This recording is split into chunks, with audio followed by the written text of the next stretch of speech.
He was the wealthiest philosopher in Roman history. He dined with emperors and lived in palaces that would make kings envious. And when the most dangerous emperor on earth ordered him to die, he didn't even flinch. Seneca didn't beg, he didn't run. He opened his veins and gave history its greatest lesson on dying. Death was his masterpiece. While most people spend their entire lives running from death, Seneca spent his entire life walking toward it, rehearsing it, befriending it, and in his final moments he proved that everything he ever wrote was real. It is not that we have a short time to live, but that we waste a great deal of it. What you are about to discover is how one man turned dying into the ultimate act of living, and why his words, written 2,000 years ago, might be exactly what you need to hear today. Born to suffer. Seneca was not born powerful, he was born gasping for air. From childhood he suffered from severe asthma so debilitating that he could barely breathe. Imagine being a young boy in ancient Rome, a world that worshipped strength, and you can barely walk across a room without collapsing.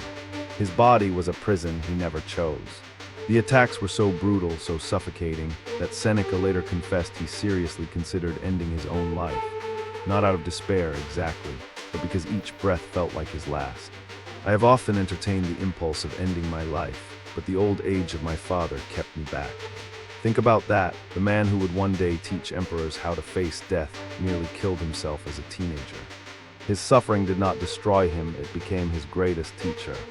In those moments of gasping, of fighting for every single breath, Seneca learned something most people never do.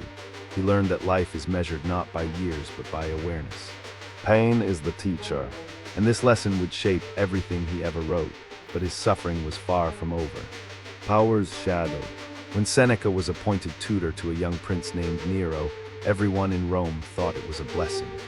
The greatest mind in the empire would shape the next emperor. Nobody knew they were handing a philosopher to a monster. At first it worked beautifully. Under Seneca's guidance, the first 5 years of Nero's reign were considered among the best in Roman history. Seneca whispered wisdom into the ear of power. He taught restraint, mercy, justice. But here is the terrifying truth about power. It does not corrupt overnight. It corrodes slowly, like acid eating through marble. Nero began to change. The boy who once listened to philosophy started listening to flattery instead. It is not because things are difficult that we do not dare. It is because we do not dare that things are difficult. And Seneca faced a dilemma that would haunt him forever. Do you stay close to a tyrant hoping to limit the damage, or do you walk away knowing the world burns without you? Stay or leave. This impossible choice would define his philosophy. But before we get to his answer, you need to understand his most radical teaching. Time is everything.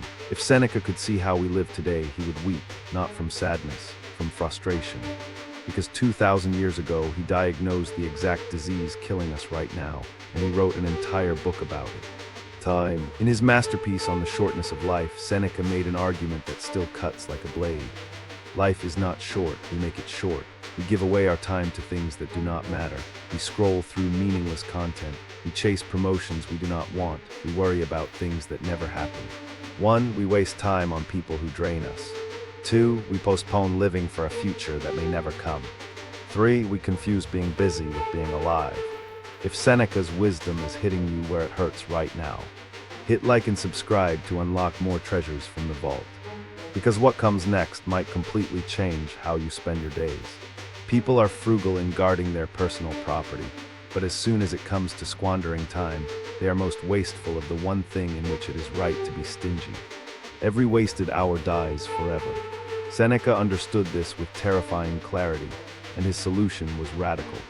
Wealth paradox. Here is where Seneca's critics sharpen their knives, and honestly, they have a point. Because the man who preached detachment from material things was one of the richest men in the entire Roman Empire. Rich Stoic living contradiction. His fortune was estimated at 300 million sesterces. He owned vineyards, estates, ships. He lent money at interest. So how can a man who lives in luxury tell others to embrace simplicity? This paradox is exactly what makes Seneca so deeply human. Because Seneca never said wealth was evil. What he said was far more nuanced. The problem is not having money. The problem is when money has you. It is not the man who has too little that is poor, but the one who hankers after more. His argument was this: enjoy what you have, but be prepared to lose it all at any moment. Hold everything as if it is borrowed. Because the truth is, it is borrowed. Your health, your wealth, your relationships, all of it is temporary. And the moment you truly understand that, something powerful shifts inside you. But Seneca's deepest teaching was not about money at all. Rehearsing death. Every single night before he closed his eyes, Seneca did something that would horrify most people. He rehearsed his own death. He imagined losing everything he loved.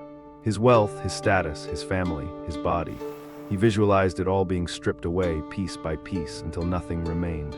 And he did this deliberately, systematically, with the discipline of a soldier preparing for war. Memento mori.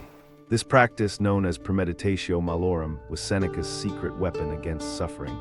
His logic was devastatingly simple. If you imagine the worst thing that could happen, and you sit with that feeling, and you accept it fully, then when hardship actually comes, it has no power over you. Let us prepare our minds as if we had come to the very end of life. Think about how differently you would live if you truly believed today was your last day. Would you still hold that grudge? Would you still postpone that conversation? Rehearse the end daily. Seneca did not fear death because he had already died 1,000 times in his mind, and that practice made him fearless, which brings us to the moment that tested everything he believed. Exile's gift. In 41 AD, Seneca's world collapsed overnight.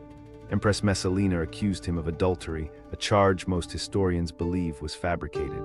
The punishment was exile to Corsica, a remote, desolate island at the edge of the known world.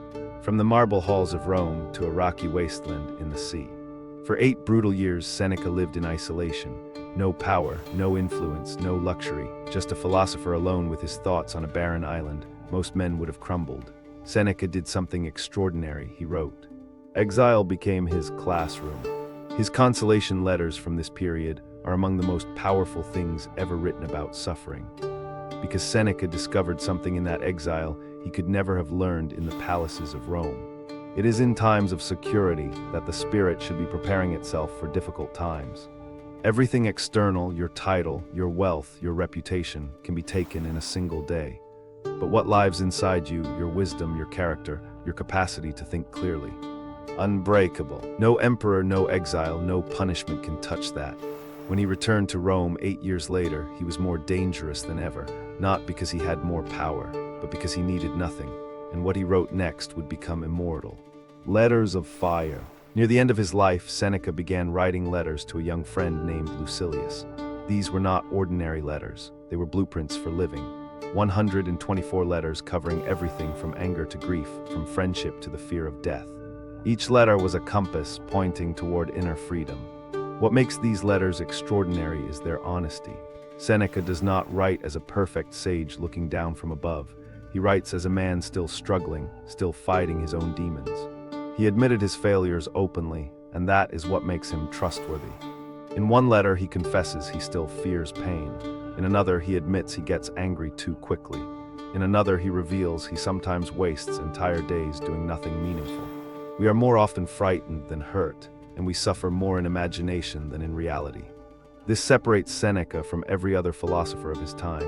He did not pretend to have all the answers. He showed you his wounds and said, "Here, I bleed too." Honest, flawed, deeply human. Let me find the path alongside you. That vulnerability is exactly why his words still resonate 2,000 years later, but time was running out. Nero unleashed. By the year 62, Nero had become unrecognizable. The young Prince Seneca, once tutored, had transformed into something monstrous. He murdered his own mother. He kicked his pregnant wife to death. He set Rome on fire and played music while it burned. The emperor had become a god of destruction. Seneca watched it all unfold with growing horror. Every principle he had taught, every lesson about mercy and restraint, Nero crushed beneath his feet. The student had become the opposite of everything the teacher stood for. Seneca tried to leave. He went to Nero 3 times, offering to return all his wealth if only the emperor would let him retire in peace. "Please let me go." Nero refused every time, not because he needed Seneca's advice, but because letting Seneca go would mean admitting something was wrong. The philosopher's presence was a mirror, and Nero could no longer stand his own reflection. As is a tale, so is life. Not how long it is, but how good it is what matters.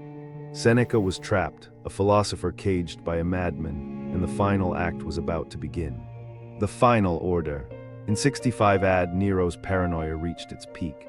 A conspiracy to assassinate the emperor was uncovered. Whether Seneca was truly involved remains debated to this day, but it did not matter. Nero saw his chance. The order was simple and absolute. Die. A centurion arrived at Seneca's villa with the emperor's command. Seneca was to take his own life, immediately. The moment he had spent his entire life preparing for had finally arrived. According to the historian Tacitus, Seneca showed no fear, no surprise, no anger. He turned to his weeping friends and said something that still sends chills down the spine. What has become of your philosophy? Where is the fortitude you have preached for so many years? He was testing them, and he was testing himself. Every letter he had written, every meditation on death, every night he had spent rehearsing this exact moment. Lifetime of preparation tested now. It all came down to this. Could he practice what he had preached? His wife Paulina tried to die with him, slashing her own wrists in solidarity. Nero's soldiers stopped her, but nothing could stop what came next. Death as art. Seneca opened his veins, but his blood flowed slowly. He was old, his body weakened by years of illness and fasting, so he opened more veins in his arms, in his legs. Still the death came slowly. Even in dying, his body refused to cooperate. He asked for poison, the same hemlock that killed Socrates 400 years before. It had little effect on his frail body. Finally, he was carried into a hot bath, where the steam and heat would hasten the end, and in those final moments, surrounded by weeping students, Seneca dictated his last thoughts. He died as he had lived, teaching, not about grand theories or abstract ideas, but about the only subject that truly matters: how to face the inevitable with grace, with courage, with full consciousness. Life, if well lived, is long enough. His death was his masterpiece. 2,000 years later, his words still breathe, still challenge, still transform anyone brave enough to truly listen. And that is the miracle of Seneca. He did not just teach emperors how to die, he taught all of us how to live. So here we are, 2,000 years after a philosopher opened his veins in a Roman bath, and his words still cut deeper than any blade. Seneca taught us that time is our most sacred possession, and we throw it away like it is worthless. He taught us that wealth means nothing if it owns you. He taught us that exile, suffering, and loss are not punishments, but invitations to discover who we really are. He showed us that the way you die reveals the way you lived. And perhaps most importantly, he showed us that philosophy is not something you study. It is something you live, something you breathe, something you prove when the centurion arrives at your door. Sometimes even to live is an act of courage. So ask yourself tonight, before you close your eyes, if this were your last day, would you be proud of how you spent it? Live as if dying. If you made it this far, comment memento mori to prove you are among those who refuse to waste their borrowed time. The wisdom of the ages is yours. Use it well. If Seneca's wisdom unlocked something in you, subscribe for more. The vault has more treasures waiting.